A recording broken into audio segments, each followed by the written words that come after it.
नमस्कार, अब दुनिया की फटाफट बुलेटिन में आप सभी का स्वागत है और नजर डालेंगे आज के खास खबरों पर। सुप्रीम कोर्ट ने एमसीडी को अपने 9 टोल प्लाजा को अस्थायी तौर पर बंद करने के संबंध में 1 हफ्ते के भीतर फैसला लेने को कहा। इन टोल कलेक्शन बूथों को एनएचएआई के नियंत्रित क्षेत्र में शिफ्ट करने का सुझाव भी दिया ताकि जाम से निजात पाई जा सके। सुप्रीम कोर्ट ने सीएक्यूएम और एनसीआर के शहरों के प्रशासन से शहरी परिवहन और किसानों को पराली जलाने से रोकने के लिए प्रोत्साहन राशि देने जैसे मुद्दों पर विचार करने को कहा। वायु प्रदूषण में खतरनाक वृद्धि हर साल सामने आने वाली समस्या है। दिल्ली के कैबिनेट मंत्री कपिल मिश्रा ने ऐलान किया कि गुरुवार से दिल्ली के सभी सरकारी और निजी संस्थानों में 50% वर्क फ्रॉम होम करना अनिवार्य होगा। श्रम विभाग ने फैसला लिया है कि ग्रैप 3 के दौरान 16 दिन निर्माण कार्य बंद रहेंगे। प्रभावित रजिस्टर्ड मजदूरों को दिल्ली सरकार सीधे खाते में 10,000 रुपए मुआवजा भी देगी। प्रधानमंत्री नरेंद्र मोदी ने यहां इथियोपिया के प्रधानमंत्री अबी अहमद अली की ओर से उनके स्वागत में आयोजित समारोह में वंदे मातरम की प्रस्तुति को मन को छू लेने वाली करार दिया। मोदी ने एक्स पर एक वीडियो में पोस्ट कर कहा, इसमें इथियोपिया के 3 गायक भारतीय राष्ट्रगीत गाते दिख रहे हैं। भारत के विदेश मंत्री एस जयशंकर ने इस्राएल के प्रधानमंत्री बेंजामिन नेतन्याहू से मुलाकात कर प्रौद्योगिकी, अर्थव्यवस्था, संपर्क और सुरक्षा के क्षेत्र में सहयोग बढ़ाने के तरीकों पर चर्चा की। दोनों नेताओं ने विश्वास जताया कि भारत इस्राएल की द्विपक्षीय रणनीतिक साझेदारी और मजबूत होगी। दिल्ली के पर्यावरण मंत्री मनजिंदर सिंह सिरसा ने कहा, दिल्ली सरकार सड़कों की सफाई करने वाली मशीन, मैकेनिकल रोड स्वीपर और कूड़ा बिनने वाली मशीन की खरीद के लिए 10 साल में एमसीडी को 2,700 करोड़ रुपए देगी। दिल्ली के पर्यावरण मंत्री मनजिंदर सिंह सिरसा दिल्ली वासियों को प्रोत्साहित करने के लिए सरकार कार पूलिंग ऐप विकसित करेगी। सरकार गड्ढों संबंधी आंकड़े एकत्र करने के लिए तृतीय पक्ष एजेंसी को नियुक्त कर रही है। कहा, पीयूसीसी प्रणाली में सुधार किया जाएगा और तृतीय पक्ष निगरानी प्रणाली लागू की जाएगी।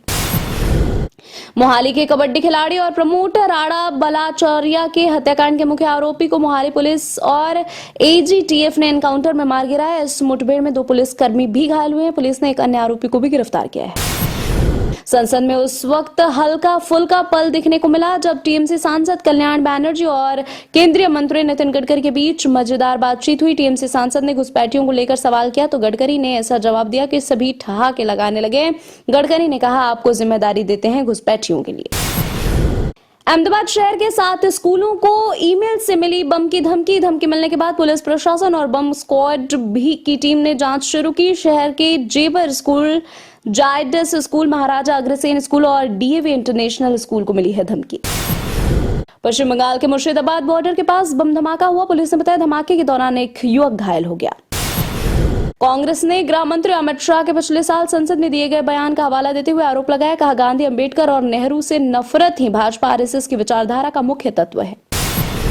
प्रवर्तन निदेशालय यानी ईडी ने मणिपुर में धन शोधन की जांच के सिलसिले में उन लोगों से जुड़े स्थानों पर छापेमारी की जिन पर निवेश योजना के नाम पर आम लोगों से 50 करोड़ रुपए से अधिक की राशि एकत्र करने और उसका इस्तेमाल भारत सरकार के खिलाफ युद्ध छेड़ने में करने का आरोप है।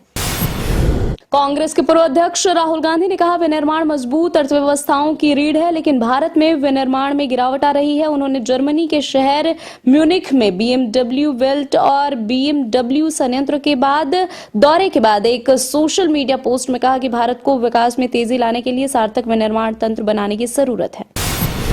भारत ने बुधवार को बांग्लादेश के उच्चायुक्त रियाज हमीदुल्लाह को तलब किया। सरकार ने चरमपंथी तत्वों द्वारा ढाका स्थित भारतीय मिशन के आसपास सुरक्षा संकट पैदा करने की साजिश के ऐलान को लेकर अपनी कड़ी चिंता जताई है। पाकिस्तान ने भारतीय विमानों के लिए हवाई क्षेत्र पर लगाए गए प्रतिबंध को 1 और माह के लिए बढ़ाते हुए 23 जनवरी तक लागू करने का फैसला किया। पहलगाम हमले के बाद अप्रैल में पाकिस्तान ने भारतीय विमानों के लिए अपना हवाई क्षेत्र बंद कर दिया था। दिल्ली सराफा बाजार में चांदी 2 लाख प्रति किलो के पार हुई। सोना भी 600 रुपए चढ़कर 1,36,500 रुपए प्रति 10 ग्राम पर पहुंचा। शेयर बाजार में लगातार तीसरे दिन गिरावट जारी। बीएसई सेंसेक्स 120 अंक की गिरावट के साथ 84,560 अंक पर हुआ बंद।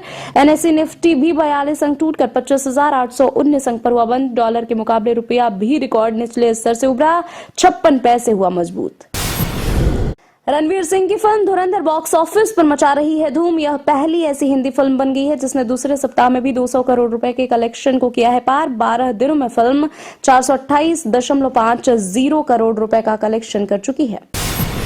भारतीय फिल्म होमबाउंड के 98वें अकादमी अवार्ड्स यानी ऑस्कर 2026 के best international feature film category में शॉर्टलिस्ट हुई।